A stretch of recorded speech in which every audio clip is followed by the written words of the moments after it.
નમસ્કાર દર્શક મિત્રો, હું છું રૂપલ વણિચિયા. સંપૂર્ણ ન્યૂઝમાં આપનું સ્વાગત છે. બાંગ્લાદેશમાં સત્તા પરિવર્તન સાથે હિન્દુઓ પર થઈ રહેલા અમાનુષી અત્યાચારોથી હિન્દુઓને બચાવવા માટે ડીસા શહેરમાં નરેન્દ્ર મોદી વિચાર મંચ દ્વારા નાયબ કલેક્ટરને આવેદનપત્ર પાઠવવામાં આવ્યું હતું. બાંગ્લાદેશમાં હિન્દુઓ પર હિંસક હુમલાઓ, બહેન દીકરીઓ પર બળાત્કારો તેમજ ધાર્મિક સ્થળોને નુકસાન કરવાની ઘટનાઓ બની રહી છે, જેથી ડીસા શહેરમાં નરેન્દ્ર મોદી વિચાર મંચ દ્વારા નાયબ કલેક્ટરને આવેદનપત્ર પાઠવવામાં આવ્યું હતું.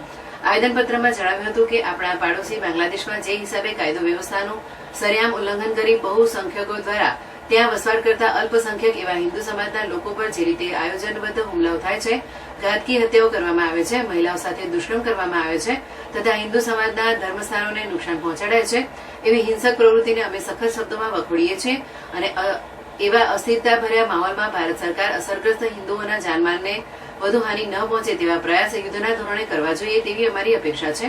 નરેન્દ્ર મોદી વિચાર મંચના કાર્યકરોએ આવેદનપત્ર સાથે નાયબ કલેક્ટરને હિન્દુઓને બચાવવા માટે સરકાર તત્કાળ પગલાં લે તેવી રજૂઆત પણ કરી હતી.